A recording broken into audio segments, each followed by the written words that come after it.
Bonjour à tous, bienvenue à la maison. Aujourd'hui on est à la maison, dans le salon. On veut louer Dieu ensemble, mais vraiment en toute intimité. Vous savez, quand on dit on va chez quelqu'un, on dit qu'on rentre dans son intimité. On voit comment il vit, on voit ce qu'il mange, on voit si c'est propre, si c'est sale, on voit si c'est rangé, si c'est pas rangé. On rentre vraiment dans l'intimité des gens quand on rentre dans une maison, n'est-ce pas? Et aujourd'hui, nous sommes rentrés dans la maison de Dieu. Nous rentrons dans l'intimité de Dieu. Et nous recherchons cela ce matin ensemble à travers la louange.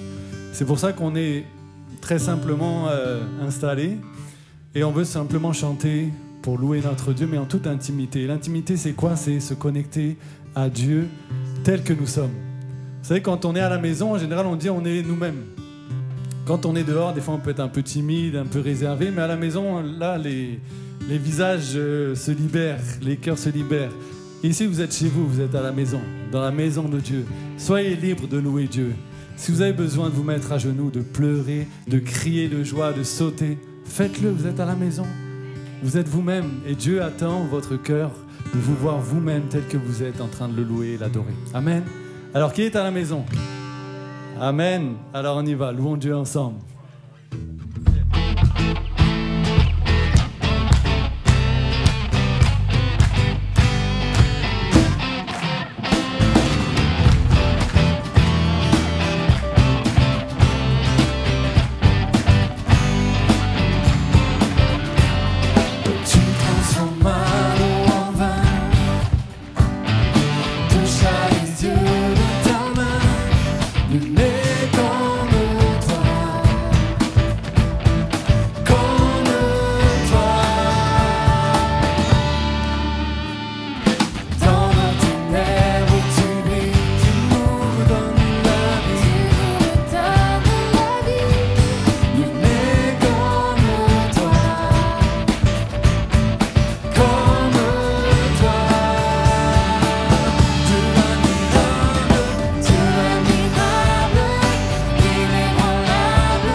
Alléluia, nous avons un Dieu au-dessus de tous les dieux, au-dessus de tous les noms, il règne. Et si Dieu est avec toi, ne crains rien, rien ne pourra t'arrêter. Si notre Dieu est pour nous, qui pourra nous arrêter? Et si Dieu est avec nous, qui sera contre Si notre Dieu est pour nous, qui pourra nous arrêter? Et si Dieu est avec nous, qui sera contre nous? Si notre Dieu est pour nous, qui pourra nous arrêter? Et si Dieu est avec nous, qui sera contre nous? Si notre Dieu est pour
Alléluia. Qui peut être contre nous? Notre Dieu est tellement puissant.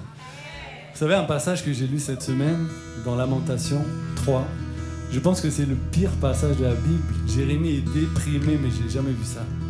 Il dit, Seigneur, mon corps est brisé, mon esprit est brisé, ma vie est brisée tout entière. Je ne crois même plus au bonheur. Il dit même, je n'attends plus rien du Seigneur.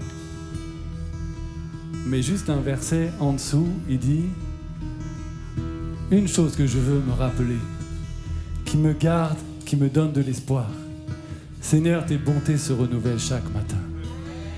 Seigneur, tu es fidèle. Il dit aussi plus loin, Seigneur, tu es mon bien le plus précieux.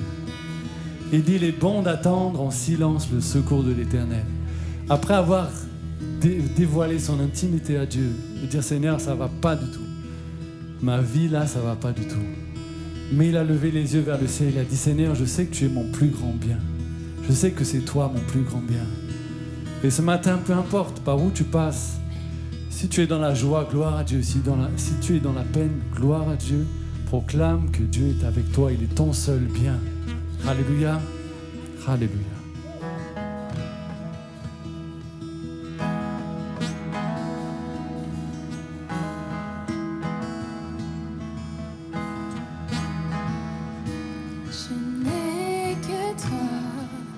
Que toi dans le ciel, je ne désire rien d'autre que toi sur la terre. Si je suis faible ou même si je tombe, tu es le soutien de mon cœur. Je n'ai que toi, je n'ai que toi dans le ciel. Je ne désire rien d'autre que toi sur la terre. Si je suis faible ou même si je tombe, tu es le soutien de mon cœur. Dieu, tu es le soutien de mon cœur, mon héritage.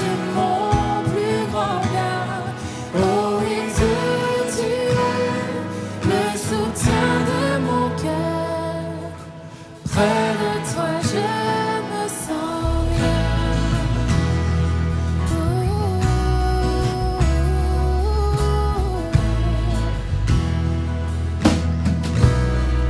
Je n'ai que toi, je n'ai que toi dans le ciel. Je ne désire rien d'autre que toi sur la terre. Si je suis faible, si je tombe, Dieu tu es le soutien de mon cœur. Oui, Dieu tu es le soutien de mon cœur, mon héritage, mon plus grand bien. Oh oui, Dieu tu es le soutien de mon cœur. Près de toi je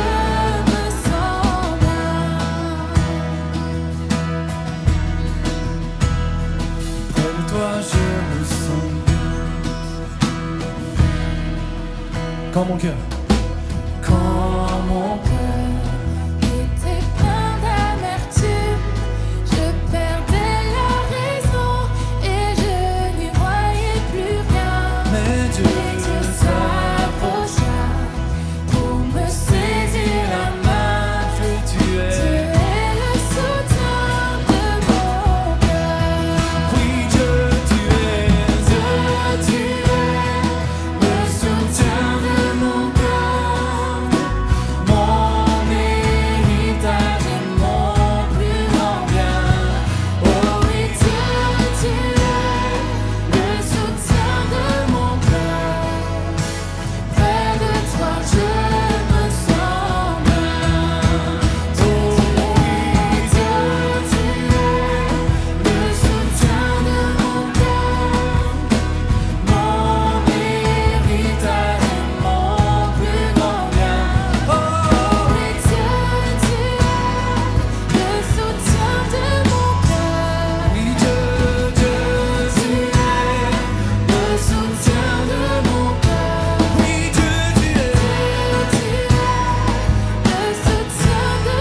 Proclame-le, Dieu tu es. Dieu tu es, le soutien de mon cœur. Oui, Dieu tu es. Dieu tu es, le soutien de mon cœur. Oui, Dieu tu es.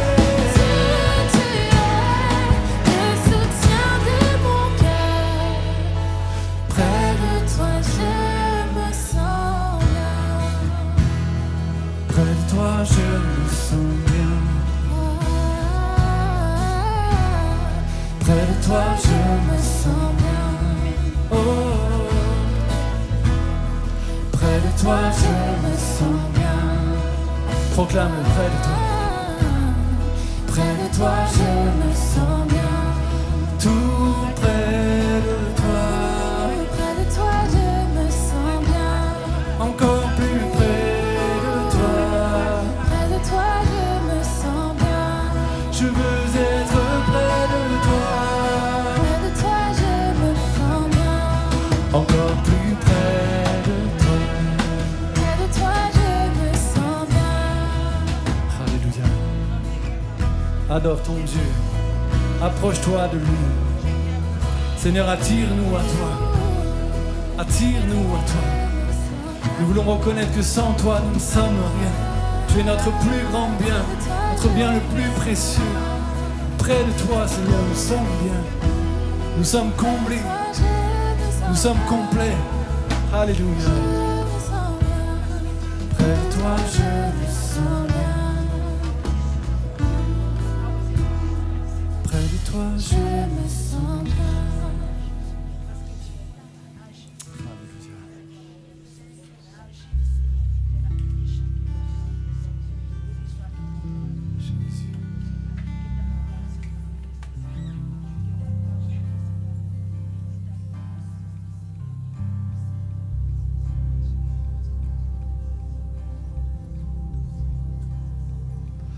Seigneur, attire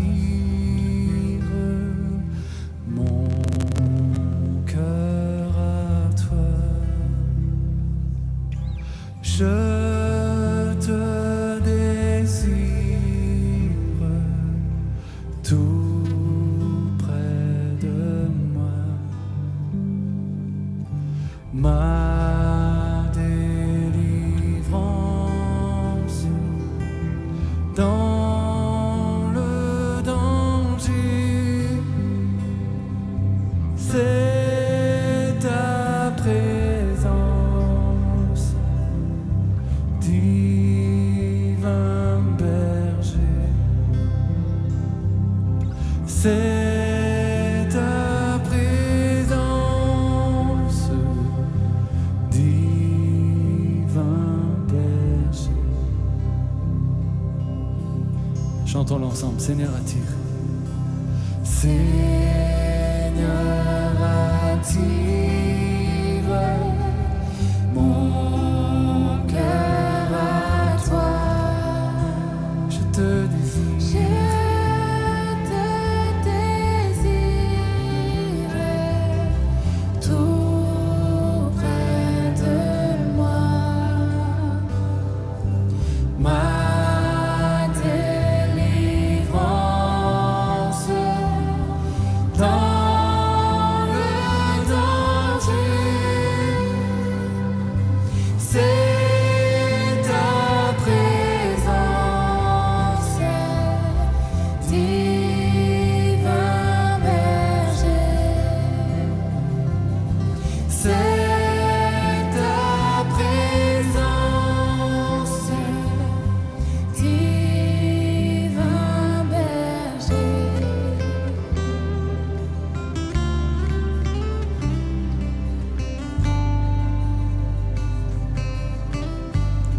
Prends, je m'élance. Prends, je m'élance pour t'obéir. Prends, je m'avance pour te servir. Et sous ton aile, loin du péché.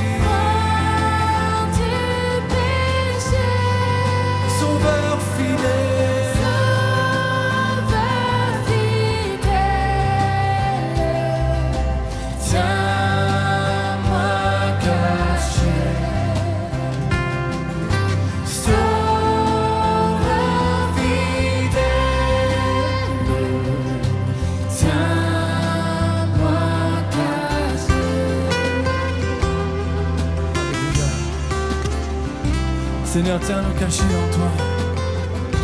Attire-nous à toi. Alléluia. Nous voulons vivre sous tes ailes, Seigneur Jésus. Vivre près de toi. Attire nos cœurs. Et par ta puissance,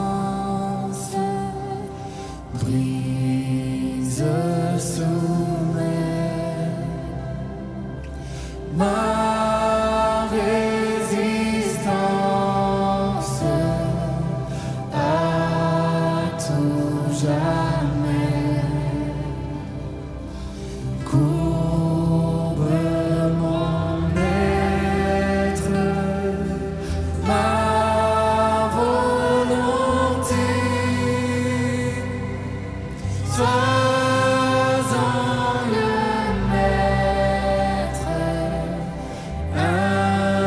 incontesté. Sois-en le maître, incontesté.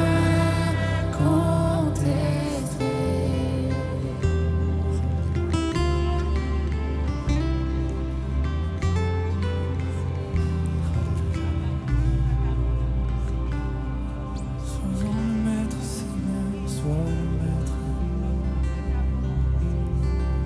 Sois le maître de mon cœur, Seigneur. Parlons à notre Dieu en toute intimité. Il est là déjà. Il attend ton cœur. Alléluia. Seigneur, viens régner en moi du plus profond de mon être, Seigneur Jésus. Des pieds à la tête, Seigneur, sois le maître en moi. Déverse ta vie en moi, Seigneur. Remplis-moi de toi complètement. Sois le maître de ma vie, Seigneur. Brise, soumets tout ce qui n'est pas de toi. Et viens remplir, Seigneur, de ta vie, de ton esprit, Seigneur, chaque parcelle de mon être. Alléluia. Alléluia, Jésus. Jésus, roi du roi, Seigneur. Alléluia. Sois le maître, sois le maître. Sois le maître. Alléluia.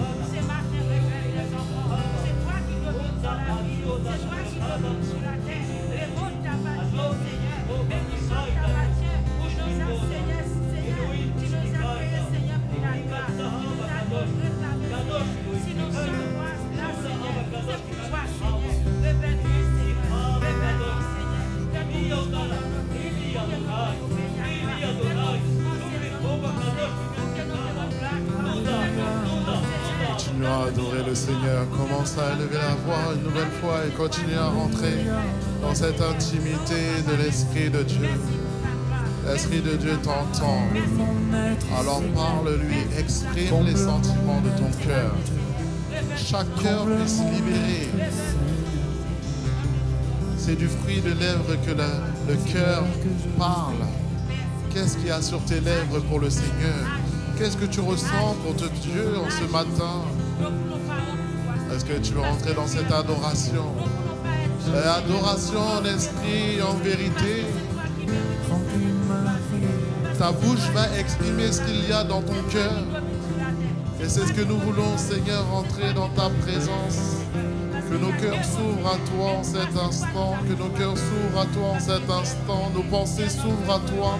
Nous rentrons dans une intimité proche avec le Saint-Esprit, troisième personne de la Trinité. Tu es présent dans ce lieu et tu nous fais du bien. Tu fais du bien à chacun par ta grâce, par ton amour, par ta paix qui est répandue dans le cœur, qui est répandue dans nos vies. Que ton nom soit loué, Jésus. Amen, amen, amen, amen, amen. Psaume 55, verset 15 nous dit: ensemble, nous vivions dans une douce intimité. Nous allions avec la foule à la maison de l'Éternel. Et aujourd'hui, la foule est là pour rentrer dans cette intimité avec le Saint-Esprit. Mais cela est possible que par le sang de Jésus. Et nous nous souvenons de cet instant, de ce temps, dans la louange, l'adoration, nous sentons sa présence qui nous fait du bien. ce prince de paix qui vient habiter en nous, mais son esprit qui vient se manifester. Mais cela est que l'effet de la grâce qui a été manifestée à Golgotha. C'est pour cela, l'intimité. Cette foule, les foules peuvent venir maintenant, rentrer dans la présence du Père, car le voile est déchiré, car Jésus a tout accompli à la croix. Et par son sang, tout homme a la possibilité de rentrer dans la présence du Père. C'est pour ça que maintenant, j'invite tous ceux qui sont passés par les eaux du baptême à demeurer debout et à prendre ce symbole de ce pain, prendre ce symbole de son sang qui a collé il y a 2000 ans pour nos péchés. Prenons ensemble le pain de notre salut.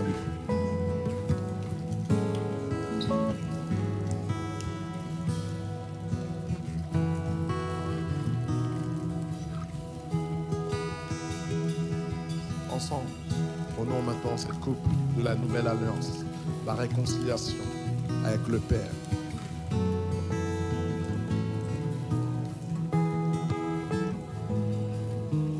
Oh, est-ce qu'une personne peut élever la voix courtement pour bénir le nom de Jésus?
Il s'est sacrifié pour moi et sa vie innocente il cède pour mourir sur l'infâme point attaché.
Maltraité,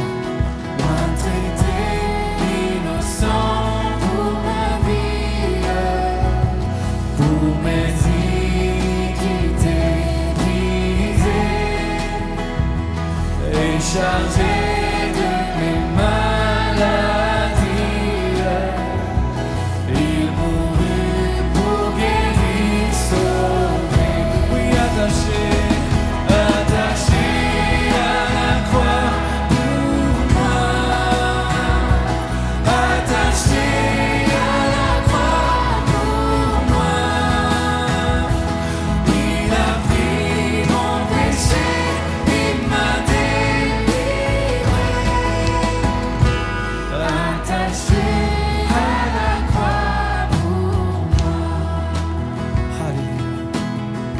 Est-ce qu'on peut élever la voix ensemble, l'adorer pour ce qu'il a fait pour nous? Merci pour la croix, Seigneur Jésus.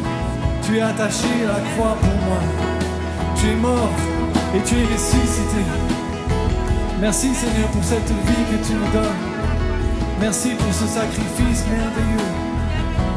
Attaché, attaché, attaché, attaché à la croix pour moi. Attaché à la croix pour moi. Il a pris mon péché, il m'a délivré. Attaché à la croix pour moi. Précieux sang de l'agneau qui me donne un cœur nouveau. Rien d'autre, je ne veux plus, rien que le sang de Jésus. Précieux, précieux sang de l'agneau qui me donne un cœur nouveau. Rien d'autre, je ne veux plus, rien que le sang de Jésus. Seulement vos voix, précieux. Précieux sang de l'agneau qui me donne un cœur nouveau.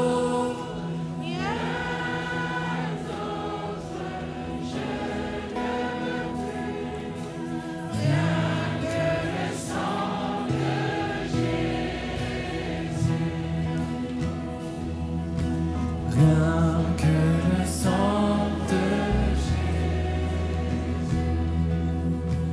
Oui, rien que le sang de Jésus.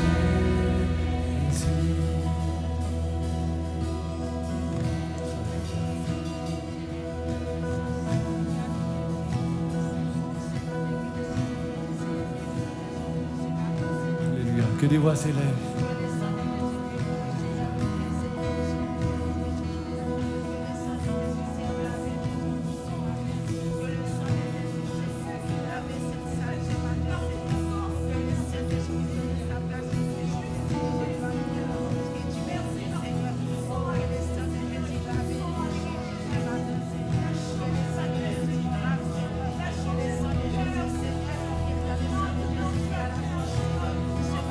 Attaché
Alléluia.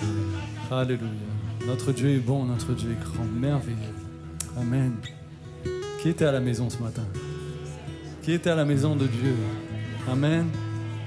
Il est bon des fois de se poser, de rentrer dans l'intimité avec Dieu, de passer du temps.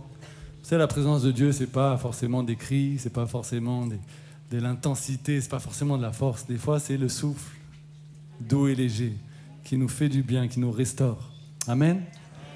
Les anciens, vous étiez contents de chanter des anciens chants? Ah. On va passer au temps des offrandes. Nous allons donner ce que Dieu nous a déjà donné. Nous allons lui rendre ce qui lui est dû par nos offrandes. Et pour faire plaisir, on va prendre un chant qui date de 1870. Ce chant est tellement puissant. À toi la gloire, ô ressuscité. À toi la victoire pour l'éternité. Amen. Yes, on y va.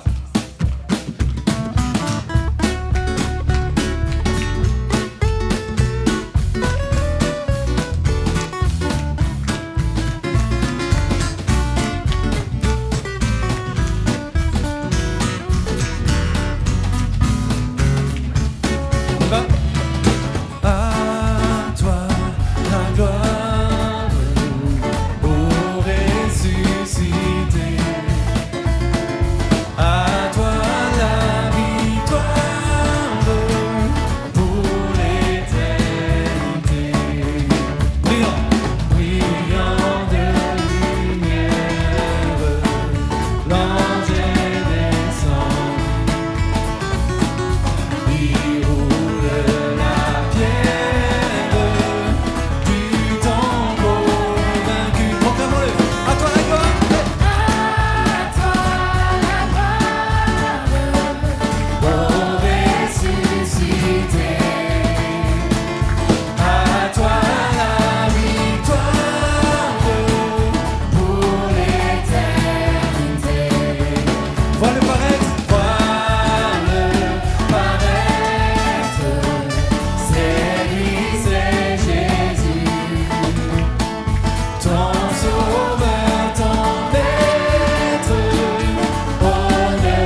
Bonjour, bonjour à tous. À lui soit la gloire pour l'éternité.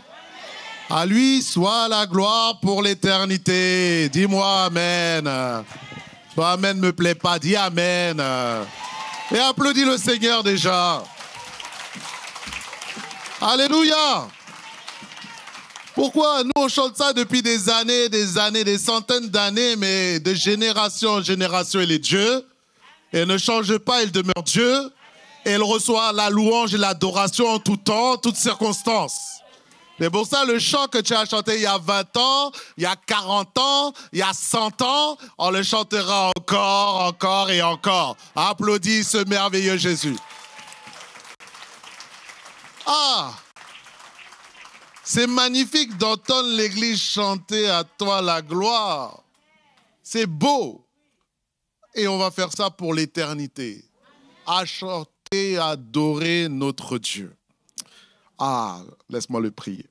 Seigneur notre Dieu, merci pour ce temps, pour ce moment. Pose ta main maintenant sur moi, pose ta main sur tes enfants, sur tous ceux qui entendront ce message par le biais d'Internet, afin que ta parole fasse un effet dans nos vies et dans nos cœurs. Tu es un Dieu vivant et ta parole est efficace et vivante et puissante. Alors je te remercie déjà pour l'effet de ta parole dans nos vies, au nom de Jésus-Christ. Amen. Le thème de l'année, c'est au cœur de l'essentiel. L'essentiel, c'est notre Dieu, c'est notre Jésus. Et nous voyons que nous sommes dans une série, nous avons fait les différents termes spirituels. Et maintenant, nous sommes dans une série dont marchons dans l'essentiel. Marcher dans ce thème-là. Nous avons eu le pasteur Jackie apporter sur marcher dans l'amour. Et aujourd'hui, j'aimerais vous parler d'une autre spécificité de la chrétienté dans laquelle nous devons marcher. C'est dans l'intégrité. Est-ce que tu peux dire avec moi intégrité? Intégrité. Dis à ton voisin intégrité. Dis-lui, marchons dans l'intégrité. Alléluia. Donc cela, ça interpelle chacun d'entre nous, nous les uns les autres, parce que marcher dans l'intégrité, ce n'est pas forcément une évidence, car nous sommes corrompus depuis que Adam et Ève, nos parents, ont marché et ont mangé le fruit défendu. Nous combattons contre une mauvaise nature qui est en chacun d'entre nous. La chair. La chair. Et maintenant, je vais te dire, est-ce que le monde est honnête ou est-ce que le monde est malhonnête?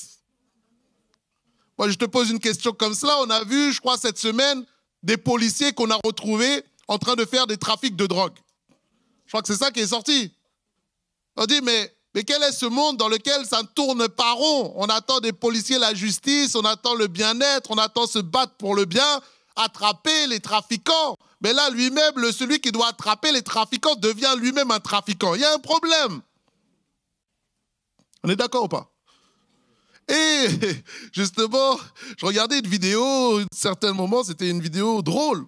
Et ils ont fait une test d'intégrité auprès des gens qui étaient autour d'eux. Et tu voyais quelqu'un qui marchait, peut-être que tu as vu cette vidéo-là. Les jeunes surtout, ils ont vu. Et à un moment, tu as quelqu'un qui marche comme ça et hein? Là, tu sais, il y en a que ça, les yeux s'ouvrent, là. Ils se réveillent. Hey, c'est pas pour toi, mon frère, non. Mais tout d'un coup, le billet sort. Ne sors pas, ne prends pas, s'il te plaît. On ne sait jamais. Et après, tu as la caméra qui est là et qui observait de voir comment les personnes allaient réagir. Alors, tu avais des gens, ils prenaient le billet, puis ils le mettaient dans leur poche. Alors, on disait, quelqu'un revenait, ah, où est-ce que vous n'avez pas trouvé mon billet que j'ai fait tomber, s'il vous plaît, tout ça? Et il y en a qui sont honnêtes, ils disent, ah oui, effectivement, j'ai trouvé un billet, je t'ai vu. Bon, c'est à toi, je te le rends. Je te le... Elle a compris, c'était un piège. Mais il y en a d'autres, le billet est tombé. Ils ont ramassé le billet. La caméra est là, ils ont mis le billet dans la poche. Et puis après, on leur dit, est-ce que vous n'avez pas trouvé mon billet, s'il vous plaît? Ah non, non, non, pas du tout, j'ai rien vu. Hein. Ah moi, j'ai rien vu du tout. Hein. Et je dois y aller, je dois aller au travail, excuse-moi. Comment toi, tu réagirais si le billet tombe? Tu gardes le billet ou tu rends le billet? C'est une question, hein? C'est juste une question. Toi seul, tu sais. Mais l'intégrité, c'est de rendre le billet. c'est même pas de partager, c'est de rendre le billet, mon frère. Toi, tu partages, c'est pas à toi. Tu partages ce qui t'appartient pas. Mon frère, reviens. Lol. Mais bon, maintenant, qu'est-ce qu'est l'intégrité? On va le définir. Il nous dit que qualité de quelqu'un, de son comportement, une institution qui intègre. Et nous voyons que nous parlons de probité, d'honnêteté, état de ce qui est intact, qui ne subit pas d'altération, son intégrité au-dessus de tout soupçon. On parle de cette expression. Et on qualifie la probité. Qu'est-ce que la probité? Elle définit comme étant la vertu qui consiste à suivre scrupuleusement les règles de la morale sociale et les devoirs imposés par l'honnêteté et la justice. Est-ce que ça nous parle à nous les chrétiens? Qui est le roi de justice? C'est Dieu. Dieu est le roi de la justice. Ce qui caractérise Dieu, c'est son amour, mais c'est aussi sa justice. Il ne laisse pas le méchant impuni. Donc nous voyons encore que les synonymes de l'intégrité, nous l'avons dit, c'est l'honnêteté, c'est l'impartialité, c'est la justice, c'est la probité, c'est la vertu, c'est la loyauté, c'est la droiture. Est-ce que nous sommes des hommes droits? Est-ce que nous sommes des hommes intègres? Est-ce que nous sommes des hommes avec le bon sens? Parce que nous dit que la différence, le contraire, c'est la malhonnêteté, c'est la corruption.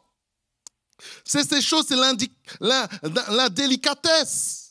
Donc nous voyons que nous sommes soumis, que l'intégrité, c'est une vision parfaite de quelqu'un. Et nous voyons que la personne qui a été parfaite, qui n'a jamais connu le péché, mais qui a été tentée en toutes choses et qui a été l'homme intègre suprême, c'est Jésus.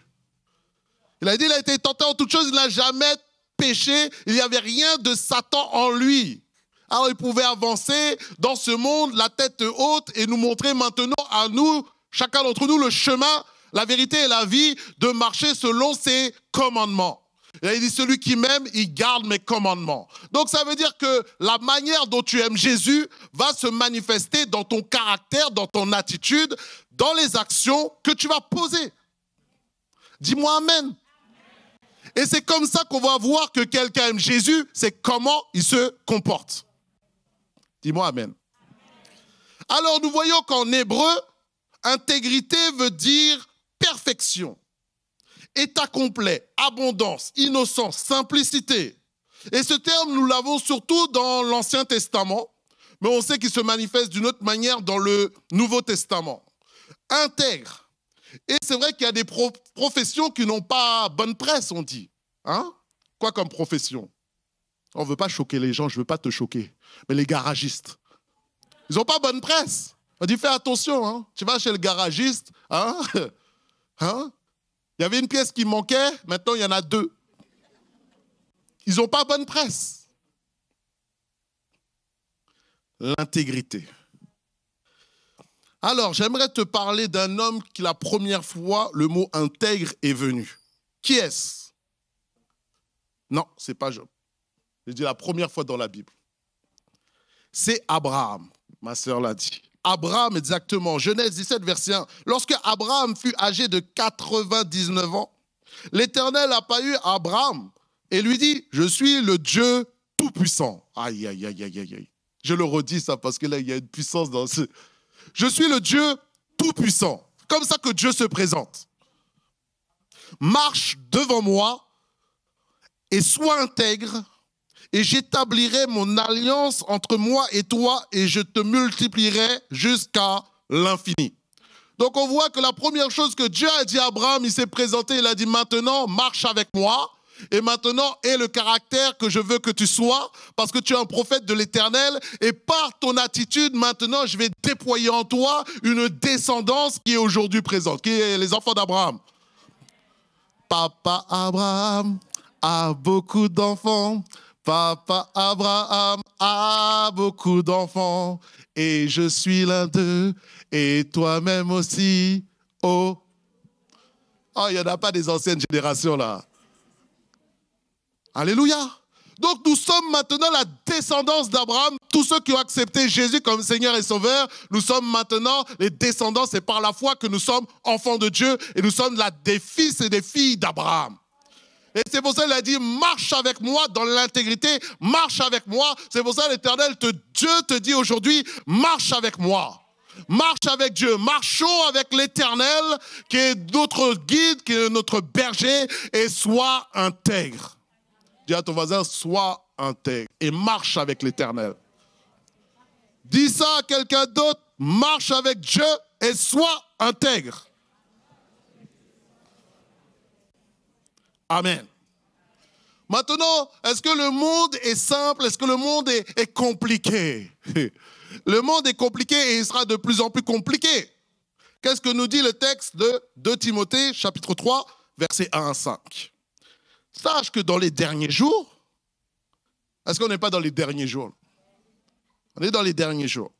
Il y aura des temps difficiles car les hommes seront, j'ai sauté, ingrats, irréligieux, insensibles, déloyaux, calomniateurs, cruels, ennemis des gens de bien, traîtres, emportés, enflés d'orgueil, aimant le plaisir plus que Dieu, ayant l'apparence de la piété, mais rognant ce qui en fait la force. Et Dieu te dit, éloigne-toi de ces gens-là. Et toi, éloigne-toi des gens qui ont un mauvais comportement. Ce n'est pas que tu les aimes pas, mais tu te gardes et tu te protèges. Car les mauvaises compagnies corrompent les bonnes mœurs. Là, il faut qu'on ait des bonnes mœurs. Nos mœurs, nous, c'est Jésus-Christ. Ils sont d'accord, ils ne sont pas d'accord. Nous, on marche avec Dieu. Et on veut être intègre parce qu'on veut plaire au roi des rois. J'ai dit on veut plaire au roi des rois.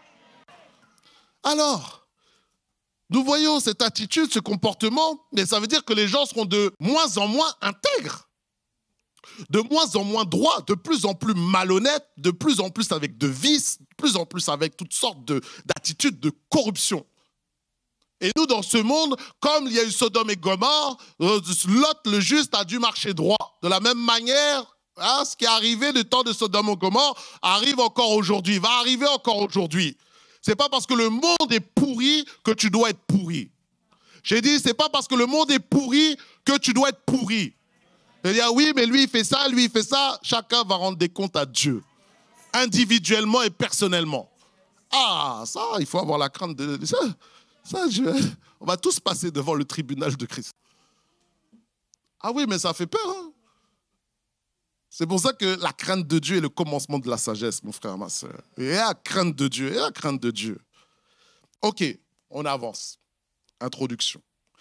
Nous allons voir 3 hommes. 3 hommes et 3 domaines dans lesquels des hommes ont opéré dans l'intégrité. À qui vous pensez? À qui tu penses?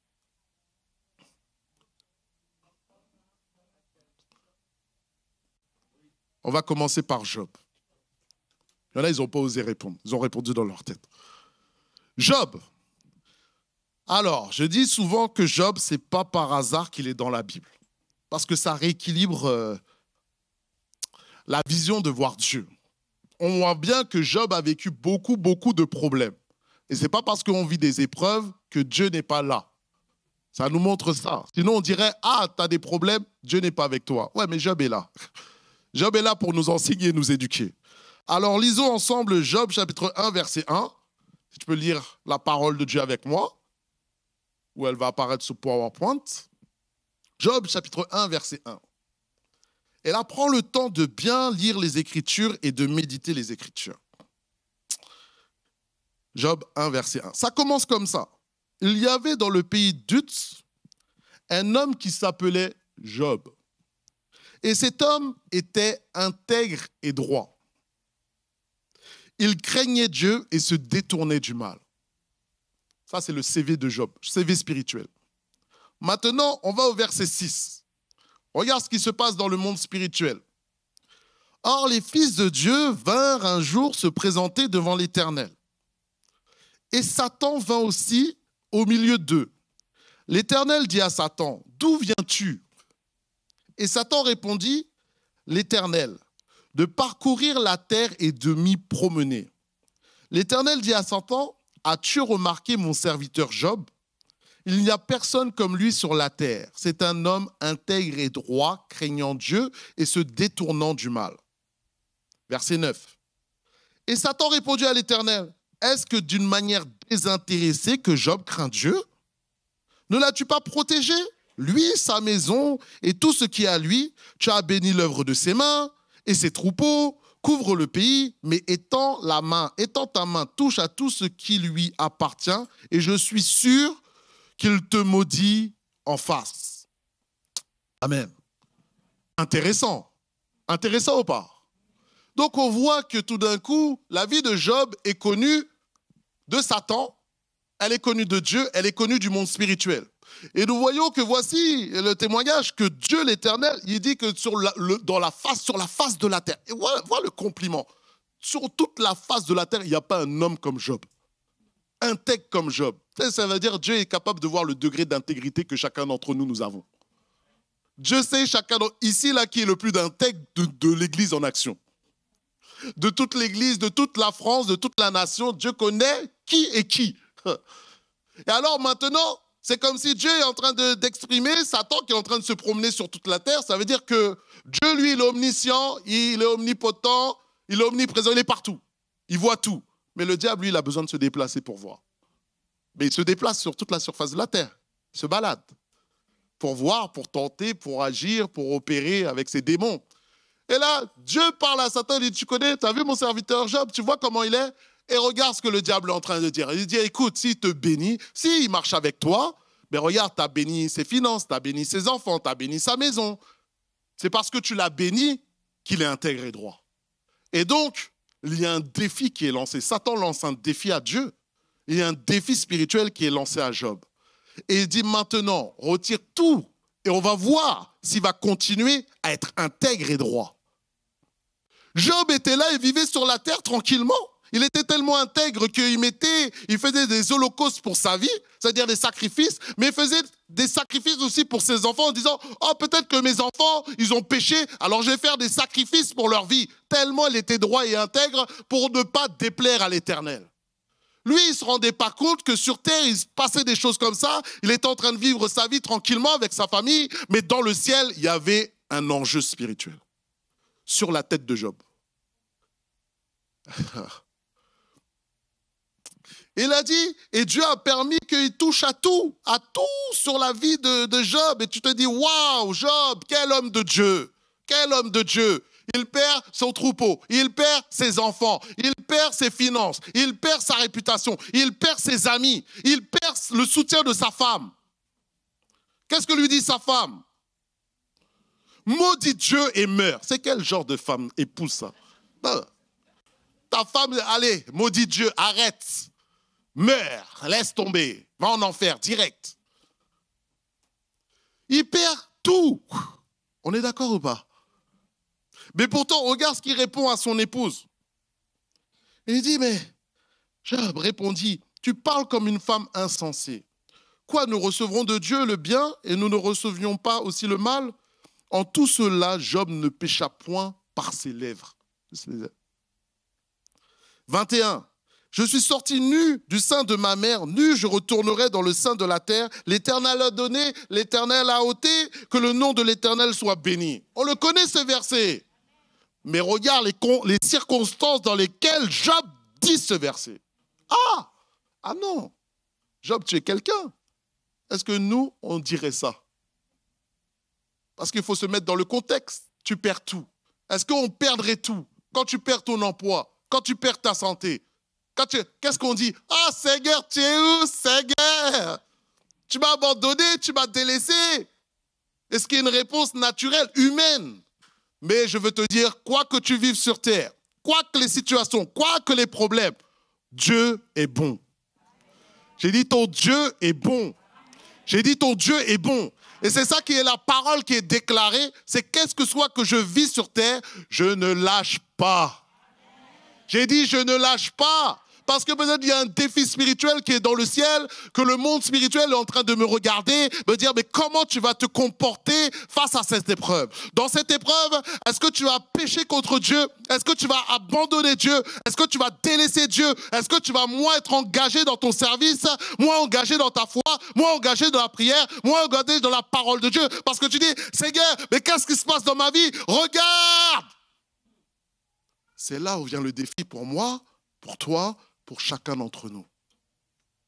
C'est le test de Dieu, le test de l'épreuve.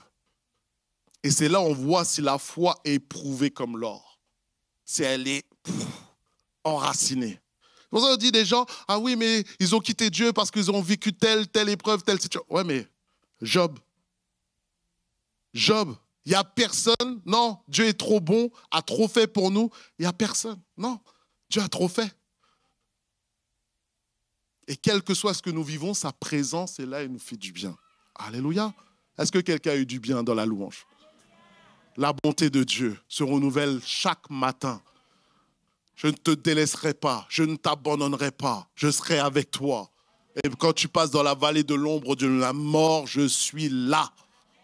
C'est ça qu'on a besoin, nous, par la grâce de Dieu qui vivons sur terre, qui vivons des combats, qui vivons des attaques, qui vivons des tentations. Seigneur, garde-moi de croire ta parole. Croire ta parole. Rester assis dans ta parole. Parce qu'il nous dit, qui nous séparera de l'amour de Christ? Sera-ce les tribulations? Serait-ce l'angoisse ou les persécutions ou la faim? Ou la nudité ou le péril ou l'épée?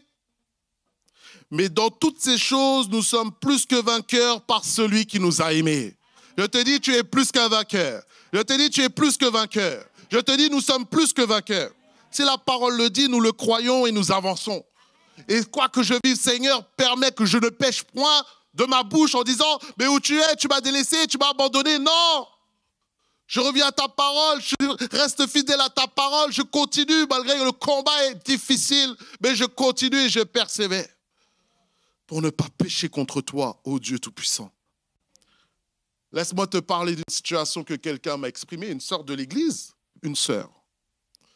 Et quand elle s'est mariée dans un cadre catholique. Après 2 ans de fiançailles, tout se passait bien, les beaux-parents étaient gentils, et elle pensait que dans le cadre chrétien, tout allait être merveilleux. Une lune de miel éternelle. Ce n'est pas toujours le cas. Et quand elle s'est mariée, tout d'un coup, elle a découvert un autre visage de son mari. Son mari devient un pervers narcissique. Son mari devient violent, commet des infidélités à gauche, à droite, dans toutes sortes de choses. Elle ne reconnaît pas son mari, tellement son mari fait des violences émotionnelles, des violences physiques qui frappent sa propre femme. Et alors qu'elle en parle à ses beaux-parents ont dit, mais on savait, on était au courant. Et on acquiesce, on est d'accord. Et elle est complètement perturbée. Elle se dit, mais Dieu, mais pourquoi tu permets ces choses-là dans ma vie? Je pensais être dans un bon cadre chrétien. Et là, tout d'un coup, ma vie devient un enfer.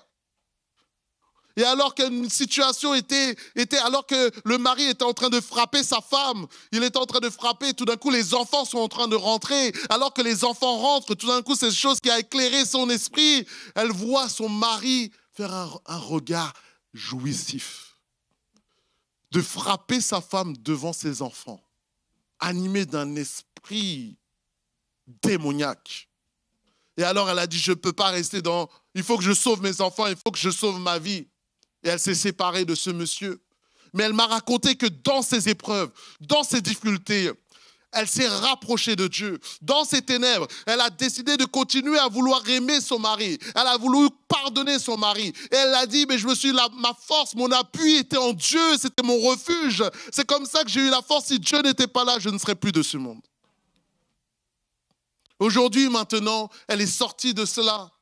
Et elle a à cœur maintenant de servir l'Éternel, de faire une école biblique, de s'occuper de toutes les femmes qui ont été abusées, toutes les femmes qui ont été frappées, et de restaurer les vies des gens. La vie n'est pas simple. Mais Dieu est toujours là. Dieu est toujours mon secours. Dieu est toujours ma forteresse. Dieu est toujours mon appui. C'est une vérité réelle. Alléluia. Amen. J'avance et je passe au deuxième exemple. Je crois que quelqu'un l'a dit, l'exemple de Joseph. Le premier était l'exemple de Job, l'intégrité dans ma vie personnelle, dans ma vie chrétienne. Mais cette fois, c'est l'exemple de Joseph, l'intégrité dans ma vie, dans mon intimité de mon corps. Et tu connais l'histoire de Joseph, je ne vais pas la déployer, mais on va aller droit au but. Même si je ne suis pas Marseillais. Hein. C'est une blague. En tout cas, donc nous voyons qu'il est là. Et alors qu'il est élevé dans la maison de Potiphar, on se souvient des songes qu'il a reçus, d'élévation. Et là, tout d'un coup, il se dit, ah, les révélations se manifestent. Dieu, tu es en train de m'élever. Tout d'un coup, la femme de Potiphar arrive. Et ça, c'est en Genèse chapitre 39, verset 6. Il dit, il abandonna Potiphar aux mains de Joseph tout ce qui lui appartenait. Il n'avait avec lui d'autre soin que celui de prendre sa nourriture. Or, Joseph était beau de taille et beau de figure.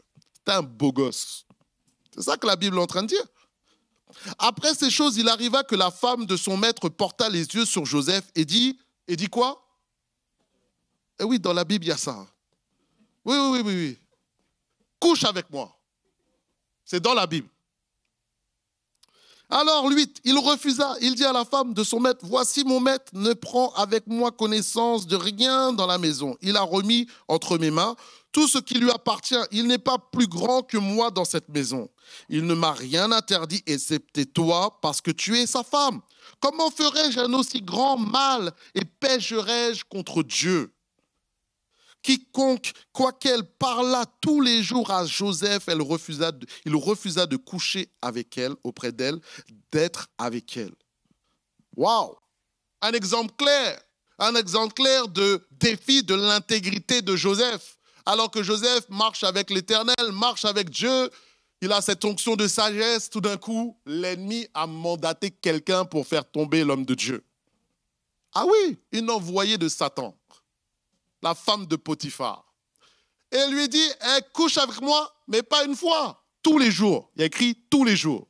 On ne sait pas combien de temps ça a duré, mais on pense que ça a duré une certaine période. C'est un harcèlement sexuel. C'est quoi cette femme? Hein? Qui est là, jour après jour, Joseph, il est là, il dit non, il dit non, il dit non. Tellement qu'il a dit non que la fille a dit, ouais, maintenant, il a abusé de moi, il m'a violé. C'est ce qui s'est passé et le pauvre Joseph est parti en prison injustement. Et nous voyons le défi de l'intégrité qui était là. Et elle dit que la réponse qu'il a dit à la femme de Potiphar, elle dit, est-ce que je vais faire un aussi grand mal? Il n'y avait personne qui était là. Potiphar n'était pas là. Mais lui, dans son cœur, il a dit, non, je ne pécherai pas devant mon Dieu. Parce que mon Dieu voit tout. Dieu me voit là. Dieu voit l'harcèlement que je vis. Mais dans cette position-là, je dis non. Résistez au diable et il fuira loin de vous. Donc ça veut dire que Dieu n'a pas dit que le diable ne va pas venir. Il est venu auprès de Jésus. Il a tenté Jésus. Il va venir auprès de nous par toutes sortes de tentations parce qu'il veut nous faire chuter. Ah oui, il faut le savoir. Il s'appelle le tentateur, le séducteur, le serpent ancien. Donc lui, il met des stratégies en place pour te faire glisser.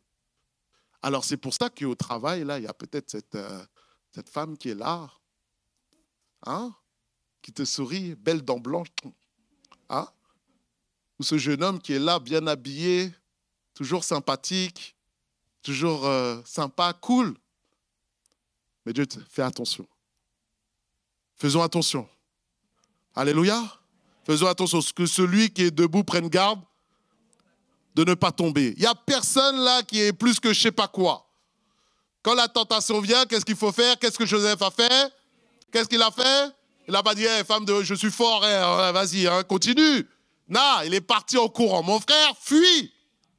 Ma sœur, fuis. Ne reste pas dans cette position de séduction, quitte-la. Qu'est-ce qui s'est passé? Laisse-moi te raconter l'histoire d'un ami engagé dans le service de Dieu, prédicateur, qui aime le Seigneur, marié de plus de 10 ans. Il est marié. Et il me dit, Olivier, il faut que je te raconte une histoire. Je travaille dans le monde de la banque et à un moment, dans mon couple, tout d'un coup, ça n'allait pas. Il y avait des chicanes, il y avait... Tu vois, est-ce que tu comprends ce que je veux dire? Ce n'était pas fluide. Et alors que je suis au travail et tout d'un coup, il y a cette fille-là de mes rêves qui arrive au travail. Tailleur, talon, aiguille. Oui. Une fille peut-être comme cela derrière moi, tu vois. Et donc, il dit, ça, c'était la fille, avant de me marier, c'était la fille de mes rêves. Et là, tout d'un coup, Eh bien, la fille, elle est gentille avec lui. Elle lui dit, bon, elle sait qu'elle est mariée en passant. Et on va boire un café ensemble. Ils boivent des cafés. Ils sympathisent. Ils vont déjeuner ensemble. Ça se passe bien. Ils sourient. Elle sourit. Et là, au fur et à mesure, il se rend compte que eh ben, la gentillesse qu'il n'avait pas dans le couple, il la retrouve avec cette collègue. Et tout d'un coup, il me dit, mais mon cœur commence à s'attacher à elle. Parce que nous sommes humains et charnels. Et il me dit, et c'est pas sa volonté, c'est pas son désir de tomber. Il sait qu'il faut pas tomber dans l'adultère, mais il sent que son cœur, tout d'un coup, il y a un combat. Alors il me dit, Olivier, je suis allé voir ma femme et je lui ai dit, je lui ai expliqué, j'ai dit, écoute, il y a une fille au travail et je commence à être tenté. Et la femme, son épouse a dit, mais non, mais laisse tomber, j'ai confiance en toi. Elle n'a pas vraiment pris ça au sérieux. Pendant des mois, ça a duré et ça a commencé à devenir de plus en plus conséquent. Elle a dit, non, c'est pas possible, il faut que je fasse quelque chose parce que là, ça va pas, je vais chuter. Donc, il est retourné voir sa femme et lui a expliqué. Et là, il lui a dit, et là, sa femme a réalisé, ah oui, là, il y a un combat. Elle s'est repentie, ils ont commencé à prier ensemble. Ils ont commencé à faire des décisions pour que ça ne continue pas comme ça. Il a dit, plus de pause. Café? Non, ça va, non, merci. Pause déjeuner? Je ne mange pas.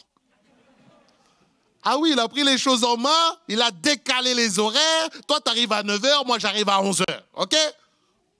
Et il est allé demander à son responsable, il a dit, écoute, moi, je veux changer de poste. Radical. Parce qu'il a dit, il faut faire quelque chose.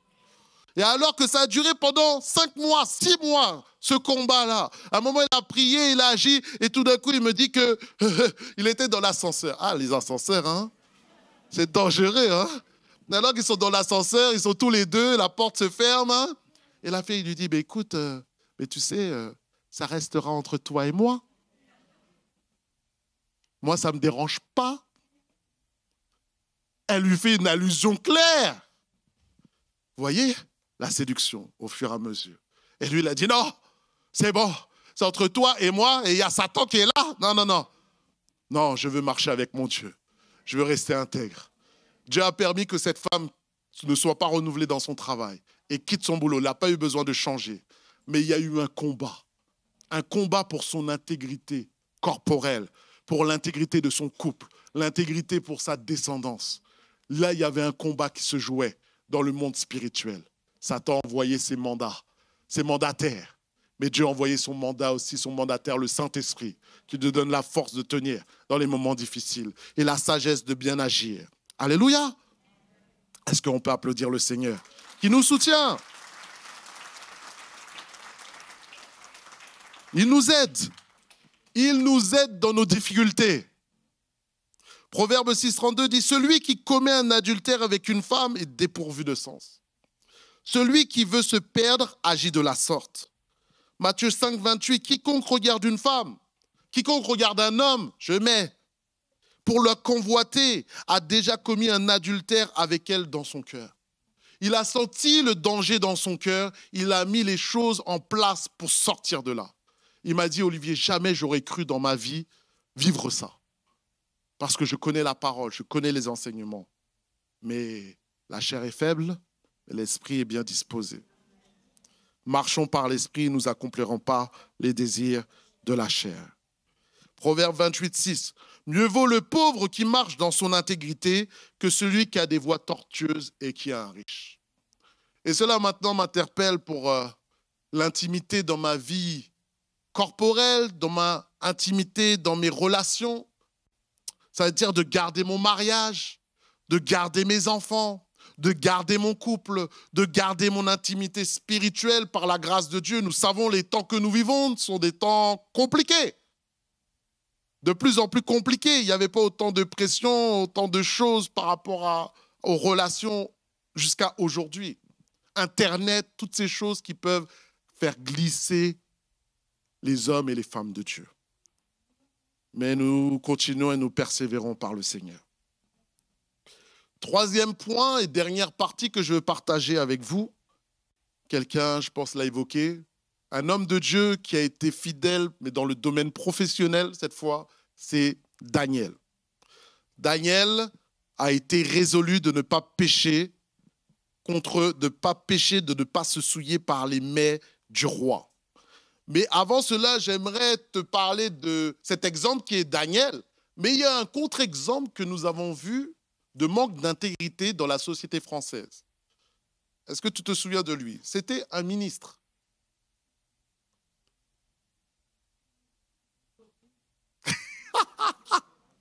Là, ils vont me sortir tous les ministres, mon Dieu.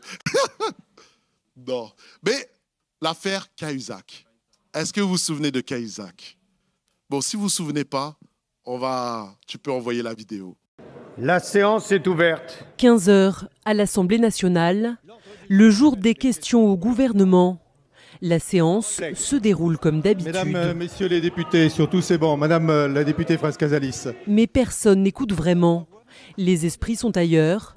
Une information non vérifiée circule dans les rangs. En ce moment même, Jérôme Cahuzac serait en train de se rendre dans le bureau des juges financiers. Et en effet, au même moment, à l'autre bout de Paris, une voiture arrive au tribunal de grande instance, probablement celle de Jérôme Cahuzac. La confirmation tombe quelques instants plus tard. Jérôme Cahuzac est bien dans le bureau des juges en ce moment, alors que va-t-il se passer? Personne ne sait exactement ce qu'il se dit à l'intérieur. Mais chez les journalistes, on murmure qu'il pourrait être en train de reconnaître l'existence de son compte caché. À l'Assemblée, suspension de séance. À ce moment-là, aucune confirmation officielle. Mais le malaise est perceptible. Monsieur Moscovici. Monsieur Moscovici, s'il vous plaît. La gauche évite les caméras. Monsieur Cazeneuve, s'il vous plaît. Je vais avec Michel. Sur Jérôme Cahuzac, s'il s'avérait qu'il avait menti devant la représentation de l'Assemblée nationale. Pardon, attends, reprenez. Jérôme Cahuzac Oui. est en train d'avouer un peu qu'il a eu un compte en Suisse et à sa C'est sûr, ça. S'il s'avérait qu'il avait menti en fait devant la représentation de l'Assemblée nationale, quelles seraient les conséquences? Ah, un tel mensonge. Non, je peux pas le croire. Pourtant, tout va s'accélérer très vite. Écartez-vous, s'il vous plaît. Écartez-vous. Après plus d'1 heure d'audition, la voiture de Jérôme Cahuzac quitte le tribunal. À moto, nous suivons son véhicule.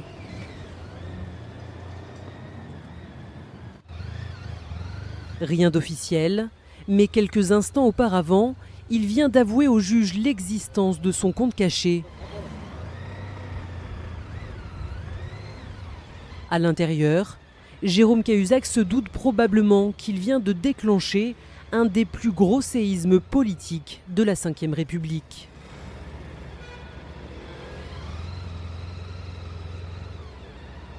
Puis il arrive chez son avocat. Nous sommes la seule chaîne de télévision présente.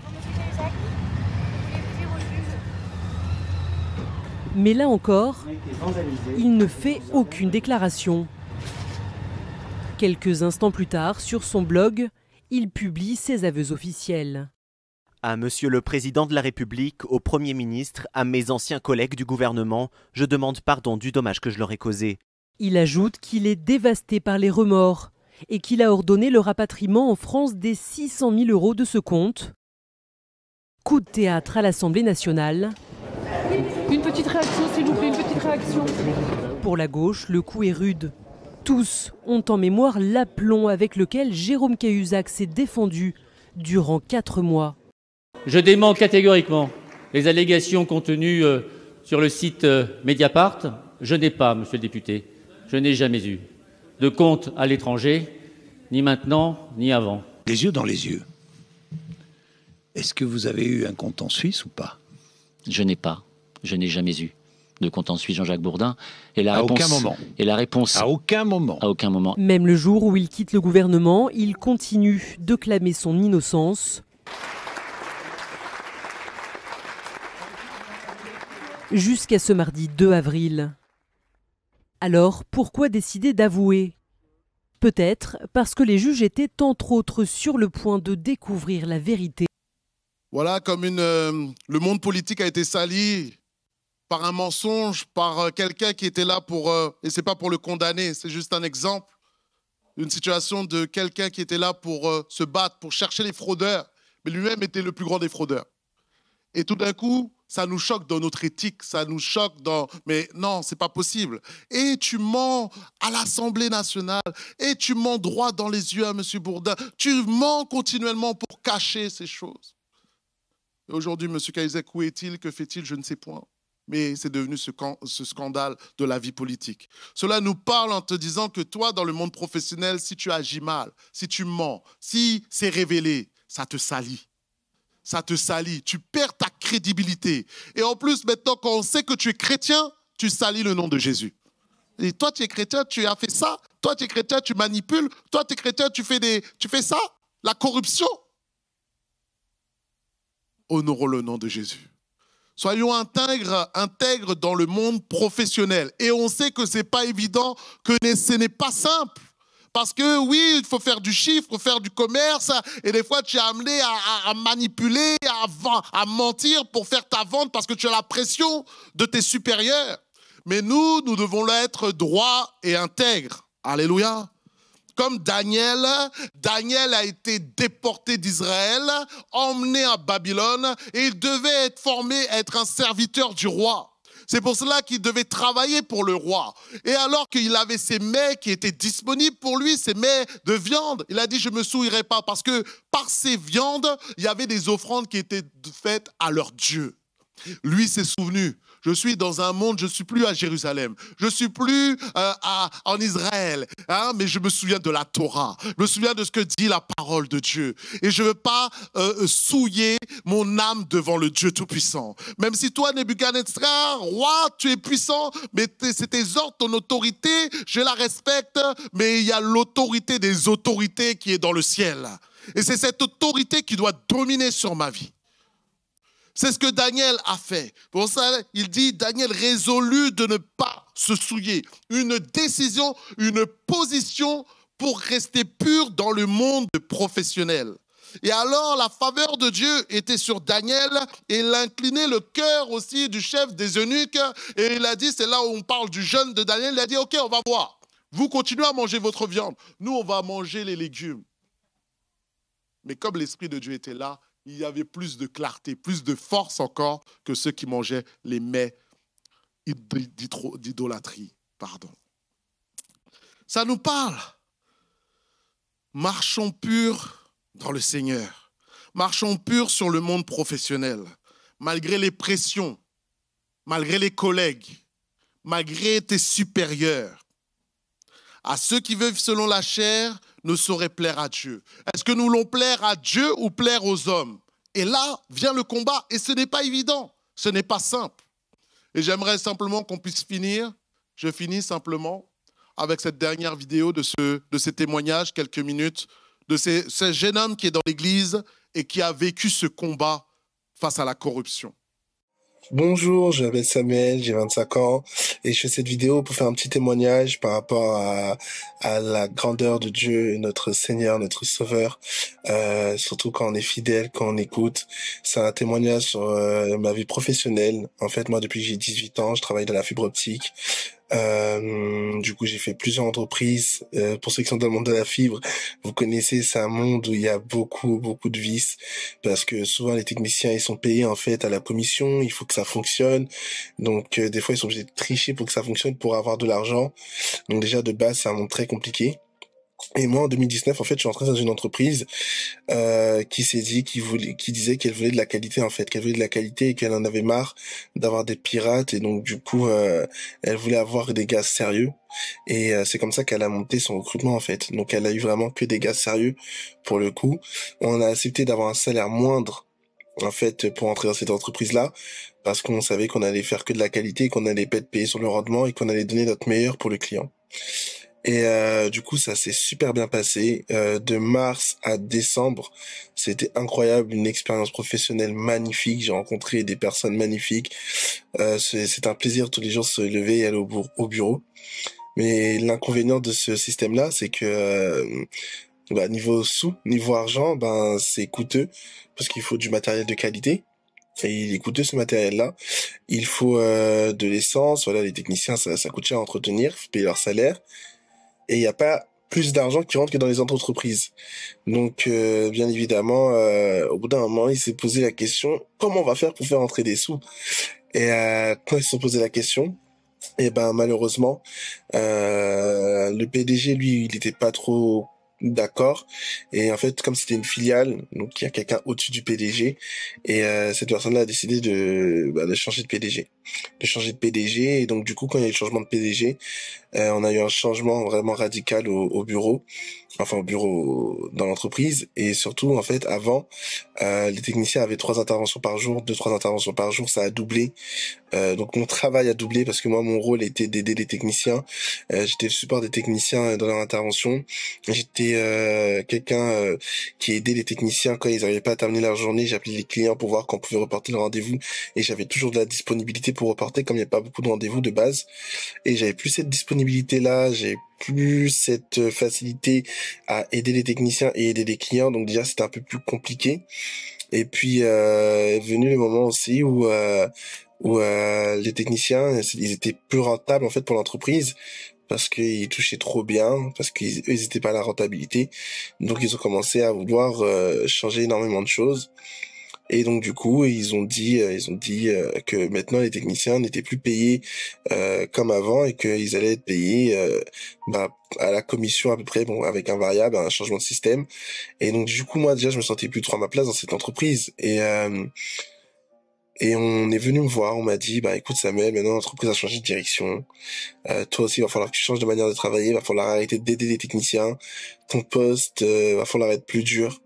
Et en gros, voilà ce qu'ils me disaient, ce qu'ils ont essayé de me faire comprendre, c'est que il fallait tout simplement en fait ne plus aider les techniciens et les laisser faire des échecs, ce qu'on appelle des échecs. Donc ne pas pouvoir terminer leur intervention pour que l'entreprise en gagne plus d'argent, puisque plus les techniciens avaient des échecs, plus ils les payaient moins en fait. Donc eux, ça les arrangeait. Au niveau de l'éthique, c'est très compliqué. Les techniciens, moi, j'étais là pour les aider, pour qu'ils aient le salaire adéquat. J'étais là pour faire en sorte qu'ils aient une journée réussie à 100%. Et maintenant, on me dit qu'il faut arrêter ça. J'ai prié le Seigneur et voilà. J'ai reçu, reste droit quoi qu'il arrive, reste droit. Je suis resté droit, j'ai refusé de faire ce qu'ils m'ont demandé. Et en plus, à cette époque-là, je venais de rencontrer le Christ, je venais de commencer à venir à l'église en action. Et par la grâce, j'ai eu trouvé la force de quitter l'entreprise. J'ai démissionné, c'est une décision forte de démissionner aujourd'hui. Mais le Seigneur m'a fait grâce, j'ai trouvé un autre taf encore mieux. Dans une entreprise où ça se passe encore mieux, où tout est mieux, j'ai un meilleur salaire, j'ai plus de temps pour moi et ma famille, et j'ai surtout plus de temps pour servir. Et ce témoignage, c'est pour dire, Dieu répond toujours, faut toujours rester fidèle à la parole de Dieu, car il y a toujours quelque chose de grand qui nous attend. Que ça soit peut-être, là, moi, j'ai eu la chance, ça a été instantanément, mais que ça soit instantanément dans 1 an, 10 ans, il répondra toujours. Donc, restez fidèle au Christ, et il vous le rendra toujours. Soyez bénis. Amen. Moins d'1 an de conversion. Pas besoin d'entretien pastoral. Lui-même avec le Saint-Esprit. Il a vu que non, ça c'est pas bon. Maintenant, Dieu ne te demande pas forcément de démissionner. Chaque cas est différent. Mais simplement, ce que Dieu nous demande, ce qui est certain, c'est d'être droit et d'être intègre, quelles que soient les situations. Romains 12,2 nous dit, ne vous conformez pas aux habitudes de ce monde, je parle en français courant, mais laissez Dieu vous transformer et vous donner une intelligence nouvelle. Vous pourrez alors discerner ce qui est de Dieu, ce que Dieu veut, ce qui est bien, ce qui est agréable et ce qui est parfait. L'Éternel, en tout cas, je finis, je conclus. Dieu veut que nous soyons intègres dans ces 3 domaines, avec Job, dans ma vie personnelle avec Dieu, avec Joseph, dans ma vie d'intimité, dans mon corps, et avec Daniel, dans ma vie professionnelle. Dieu nous demande cette intégrité et ça vient challenger chacun d'entre nous parce que nous savons que nous sommes dans un monde corrompu. Mais je t'invite simplement que nous puissions prier par la grâce de Dieu. Je t'invite à te lever, que nous puissions fermer les yeux devant l'Éternel et que tu puisses parler à Dieu toi-même. Parler à Dieu pour ta vie. Marche droit et sois intègre. C'est pour ma vie, c'est pour ta vie, c'est pour chacun d'entre nous. Alors prenons le temps, commence à élever la voix. Parle à Dieu. Et peut-être qu'il y a un domaine qui est plus compliqué pour toi, qui est plus difficile, mais je t'invite à te manifester, à exposer le besoin, à exposer ton combat, à être vrai devant ton Dieu, devant le Seigneur, car il nous connaît chacun d'entre nous et c'est les combats avec lesquels nous devons faire face. Il voit les situations et prends le temps simplement de parler à ton Dieu.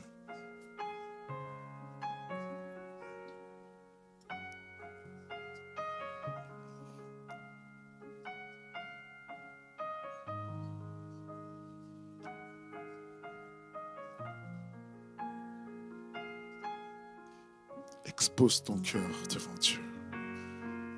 Expose ce combat, cette situation. Et dis-lui, aide-moi Seigneur à être droit. Aide-moi à être intègre. Ce n'est pas facile. Mais je veux plaire à Dieu. Je veux te plaire plus qu'aux hommes. Psaume 84, 11 dit, car l'Éternel est un soleil et un bouclier. L'Éternel donne la grâce et la gloire.